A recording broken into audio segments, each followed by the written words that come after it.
नमस्कार। लीना ज़ीज़ी किचन में आप सभी का बहुत बहुत स्वागत है। आज मैं एक फलाहारी प्रीमिक्स बनाने जा रही हूँ। ये प्रीमिक्स अगर आपने तैयार कर लिया तो आप फलाहार की बहुत सारी आइटम इससे बना सकते हैं। अभी मैं इस आटे से इडली बनाने वाली हूँ। ये प्रीमिक्स बनाने के लिए मैंने 1 कप मोरधान लिया है। मोरधान यानी कि सामा के चावल जो व्रत में खाए जाते हैं। इसके और भी कई नाम हैं जैसे मोरियो, वरई, कोदरी, संवत चावल आदि अलग अलग जगहों पर इसे अलग अलग नामों से बुलाया जाता है। तो मैंने 1 कप मोरधान लिया है और आधा कप मैंने साबूदाने लिए हैं। अब सबसे पहले मोरधान को पानी से अच्छी तरह से धो लेंगे, जिससे इसके ऊपर की सारी इम्प्योरिटीज़ निकल जाएगी। मोरधान के ऊपर काफ़ी पाउडर होता है। जब आप इसको धोते हैं ना तो शुरू में 2-3 बार बहुत गंदा पानी निकलता है। तो जब तक इसमें साफ पानी ना आ जाए आप इसको धोते रहें। यहाँ पर मैंने मोरधान को धोकर उसे एक कॉटन के कपड़े पर डालकर छलनी में रख दिया है, जिससे उसका सारा पानी नितर गया है। अब इसे फैन के नीचे कम से कम 2-3 घंटे के लिए फैला कर रख देंगे। मोरधान बहुत जल्दी सूख जाता है, तो ये 2-3 घंटे में आराम से सूख जाएगा। अगर आपके पास धूप में सुखाने का अरेंजमेंट हो तो आप इसे धूप में भी सुखा सकते हैं। ये देखिए मोरधान बहुत अच्छी तरह से सूख गया है। अब हम साबूदाने को भी एक साफ कपड़े से पोंछकर क्लीन कर लेंगे। साबूदाने को हम पानी से नहीं धो सकते हैं, तो इसे कपड़े से पोंछकर साफ करेंगे। हालांकि साबूदाने में कुछ कचरा होता नहीं है। आजकल तो बहुत साफ सुथरे साबूदाने आने लगे हैं। तो ये देखिए कपड़े के ऊपर बिल्कुल भी पाउडर नहीं लगा है, लेकिन फिर भी इसको पोंछ लेने से अगर इसके ऊपर कुछ भी इम्प्योरिटीज़ हो तो वो साफ़ हो जाएगी। तो ये है 1 कप धोकर सुखाया हुआ मोरधान और ये आधा कप साफ़ किए हुए साबूदाने। अब इनको एक कढ़ाई लेकर उसमें ड्राई रोस्ट कर लेंगे, ताकि थोड़ा बहुत अगर मॉइस्चर इसमें है तो वो भी उड़ जाएगा। बस इसे थोड़ी देर ही रोस्ट करना है। हल्का सा गर्म हो जाए उसके बाद हम गैस को बंद कर देंगे। अभी मैंने गैस कम कर दिया है और थोड़ी देर इसको चलाते हुए भूनते रहेंगे। इसका कलर बिल्कुल चेंज नहीं करना है। हम इसे पीस कर इसका आटा तैयार करेंगे। तो हल्का सा रोस्ट कर लेने से ये काफ़ी क्रिस्पी हो जाता है और जब हम इसका आटा तैयार करते हैं तो महीन आटा बनकर तैयार होता है।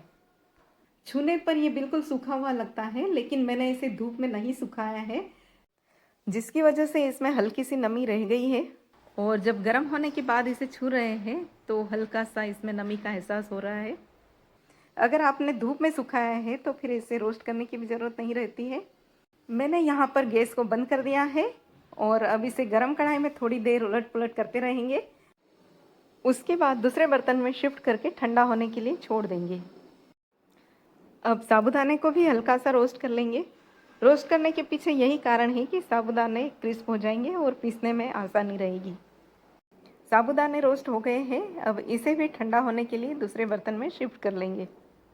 अब मोरधान और साबूदाने को पीसकर उसका बारीक पाउडर बनाएंगे। तो पहले मैं साबूदाने पीस लेती हूँ, क्योंकि साबूदाने थोड़े हार्ड होते हैं। तो एक बार पीसने के बाद फिर मोरधान के साथ इसे दोबारा पीस लेंगे। ये देखिए साबूदाने को मैंने पीस लिया है, लेकिन काफ़ी मोटा मोटा पाउडर बना है इसका। ये देखिए दोनों को मिलाकर मैंने अच्छी तरह से ग्राइंड कर लिया है और अब ये काफ़ी महीन पाउडर बनकर तैयार हो गया है। आधा चम्मच व्रत वाला नमक डालकर इसे 1-2 राउंड और चला देंगे, ताकि नमक पूरे आटे में अच्छी तरह से मिक्स हो जाए। अब आप चाहें तो इसे ऐसे ही किसी एयरटाइट डिब्बे में भरकर स्टोर कर लें और ज़रूरत के हिसाब से निकाल कर यूज़ करें, या फिर इसमें Eno, fruit salt, cooking soda, citric acid वगैरह मिलाकर उसके बाद स्टोर करें। मैं सिर्फ नमक डालकर स्टोर करना पसंद करती हूँ, क्योंकि जब हम इसकी इडली या ढोकले या कुछ भी बनाते हैं तो आटे को थोड़ी देर भिगो कर रखते हैं ताकि वो फूल जाए, और उसके बाद फिर कुकिंग सोडा और इनो, फ्रूट सॉल्ट डालते हैं। और अगर हम इसे पराठे या टिकिया बनाने में यूज़ कर रहे हैं तो उसमें हमें कुकिंग सोडा या इनो डालने की ज़रूरत नहीं होती है। तो ये आपकी मर्ज़ी है, आप या तो सारी चीज़ें मिलाकर स्टोर कर लीजिए या फिर इसे बाद में मिलाइए। मैंने ये प्रीमिक्स कम क्वांटिटी में तैयार किया है, क्योंकि मेरा यूज़ उतना ज़्यादा नहीं है। मोरधान और साबूदाने को इसी रेशियो में आप ज़्यादा क्वांटिटी में लेकर ज़्यादा प्रीमिक्स भी तैयार कर सकते हैं। और जब भी आपका व्रत हो इससे अलग अलग चीज़ें बनाकर व्रत में आप खा सकते हैं। 1 कप यानी करीब आधा आटा मैंने अलग ले लिया है। अब ये बचे हुए आधे आटे की मैं इडली बनाऊंगी। मैंने आटे में केवल नमक डाला है, तो यहाँ पर ये फ़ायदा है कि इसमें हम चाहे तो साइट्रिक एसिड डाल सकते हैं या चाहे तो दही डाल सकते हैं। ये 1 कप आटा है, तो मैं करीब 1/4 टीस्पून से भी कम साइट्रिक एसिड डाल रही हूँ। अब थोड़ा थोड़ा पानी डालते हुए इसका एक थिक बैटर तैयार कर लेंगे। साइट्रिक एसिड शुरू में आप कम ही डालिए, अगर बाद में कम लगे तो कुछ क्रिस्टल्स आप और डाल दीजिए, क्योंकि साइट्रिक एसिड अगर थोड़ा भी ज़्यादा हो गया तो बैटर बहुत खट्टा हो जाएगा। थोड़ा थोड़ा पानी डालते हुए साइट्रिक एसिड घुलने तक इसे हम मिक्स करते रहेंगे। तो अब ये हमारा बैटर तैयार है। इसे बनाने के लिए मैंने ये बॉटल भरकर पानी लिया था, जिसमें से मैंने इतना पानी यूज़ कर लिया है। तो बैटर बनाने में करीब 1 कप पानी यूज़ हुआ है। अब इस तैयार बैटर को 10-15 मिनट रेस्ट पर रख देंगे। बैटर को रेस्ट करते हुए 15 मिनट हो गई है। बैटर काफ़ी थिक हो गया है, तो थोड़ा पानी डालकर इसको पतला कर लेंगे। अब इसमें इनो फ्रूट सॉल्ट डालेंगे। अभी मेरे पास ग्रीन वाला इनो है, इसे मैं 1/4 टीस्पून डाल रही हूँ। आपके पास अगर ब्लू वाला इनो हो तो आप वो डालिए, अगर नहीं हो तो फिर आप ग्रीन वाला यूज़ कर सकते हैं। यहाँ मैंने पहले से ही स्टीमर में 3 ग्लास पानी डालकर गैस पर चढ़ाया हुआ है और इडली के मोल्ड को भी मैंने ग्रीस करके रखा हुआ है। अब बैटर को इडली के मोल्ड में डाल देंगे। 1 कप प्रीमिक्स लेकर उससे मैंने बैटर बनाया था, तो उससे इडली की 2 प्लेट भरी है, जिसमें 8 इडलियाँ बनेगी। अब इस इडली के मोल्ड को उठाकर स्टीमर में रख देंगे और स्टीमर का ढक्कन लगाकर इसे फुल गैस पर करीब 10-12 मिनट तक स्टीम करेंगे। इडली को स्टीमर में रखे हुए 12 मिनट हो गए हैं, तो अब हम इसे चेक कर लेते हैं। चेक करने के लिए एक चाकू इडली में गड़ा कर देखेंगे। अगर चाकू बिल्कुल क्लीन निकल रहा है, इसका मतलब इडली हो गई है, और बैटर चिपक रहा है तो हमें थोड़ी देर उसे और स्टीम करना है। यहाँ पर बैटर चाकू पर चिपक कर निकल रहा है, इसका मतलब इडली अभी कच्ची है, तो मैं इसे 2-3 मिनट तक और स्टीम करूँगी। अब इडली अच्छी तरह से पक गई है, तो मैं इसे बाहर निकाल कर ठंडा होने के लिए रख देती हूँ। इडली पूरी तरह से ठंडी हो गई है। अब एक चाकू की हेल्प से इसे मोल्ड से रिमूव कर लेंगे। ये देखिए, बिना चिपके हुए इडली बड़ी ही आसानी से मोल्ड से रिमूव हो रही है। सारी इडलियाँ मैंने मोल्ड से रिमूव कर ली है और एक इडली मैं आपको तोड़कर बताती हूँ। ये देखिए, टूटने पर अंदर से भी बिल्कुल सॉफ्ट लग रही है। इडली काफ़ी सॉफ्ट बनी है, जैसे चावल और उड़द दाल की बनती है, लेकिन ठंडी होने पर ये थोड़ी हार्ड हो जाती है। तो सारी तैयारी करके रख लें और जब खानी हो तभी गर्मा गर्म बनाएं। इडली के साथ सर्व करने के लिए मैं मूंगफली की चटनी बना रही हूँ।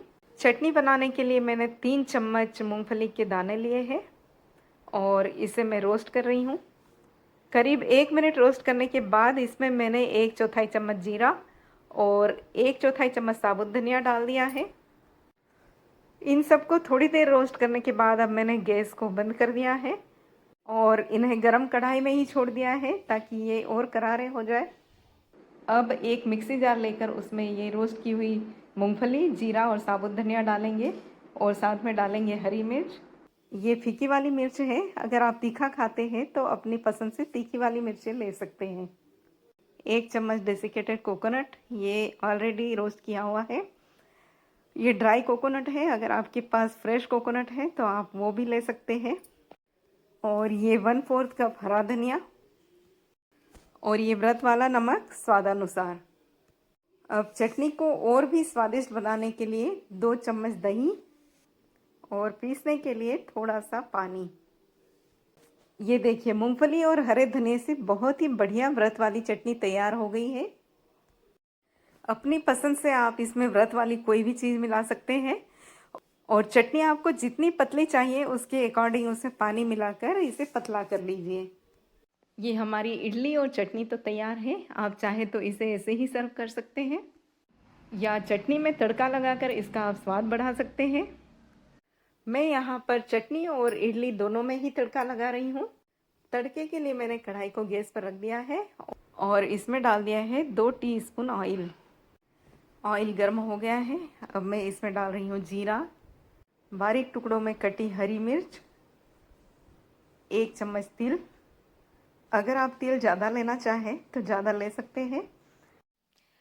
अब इस तैयार तड़के में से थोड़ा तड़का तो मैं चटनी के ऊपर डाल देती हूँ और बचे हुए तड़के के अंदर इडली डाल रही हूँ। यहाँ पर मैंने इडली के 4-4 टुकड़े कर दिए हैं। आप चाहे तो इसे साबुत रख सकते हैं, 2 टुकड़ों में काट सकते हैं या 4-4 टुकड़ों में काट सकते हैं। जिस तरह के पीसेस आपको पसंद है उस तरह से काट लीजिए। अब थोड़ा सा करी पत्ते का पाउडर डाल रही हूँ। मेरे पास ड्राई करी पत्ते हैं जिसे मैंने पाउडर बना लिया है। अगर आपके पास फ्रेश पत्ते हो तो आप वो डाल दीजिए। और ये थोड़ा सा काली मिर्च पाउडर। अब इनको अच्छी तरह से मिक्स करते हुए इडली को थोड़ी देर भूनेंगे। वीडियो की शुरुआत से लेकर अभी तक मैंने जो जो सामग्री ली है, मैंने कोशिश की है कि मैं व्रत वाली सामग्री ही लूँ। अगर इसमें कोई ऐसी चीज़ है जो आप व्रत में नहीं खाते हैं तो उसे स्किप कर सकते हैं। आप अपनी पसंद से कोई भी मसाले जो व्रत में आप खाते हैं इसमें डाल सकते हैं। नमक मुझे इडली में कम लग रहा है तो यहाँ पर मैं थोड़ा सा नमक डाल देती हूँ। अब इसमें डालेंगे ढेर सारा धनिया। जब कभी इडली ठंडी हो जाए और आपको गर्म करना है तो इस तरह से तड़का लगाकर भी आप उसे गर्म कर सकते हैं। ये हमारी इडली तैयार हो गई है तो अब इसे हम गर्मा गर्म सर्व कर देते हैं। आप भी प्रीमिक्स बनाकर रख लीजिए और जब भी व्रत हो बिना मेहनत के अलग अलग रेसिपी बनाकर उसका मज़ा लीजिए। तो ये वीडियो आपको कैसा लगा कमेंट करके ज़रूर बताइएगा। रेसिपी को लाइक और शेयर कीजिएगा और चैनल को सब्सक्राइब करना बिल्कुल ना भूलिएगा। धन्यवाद।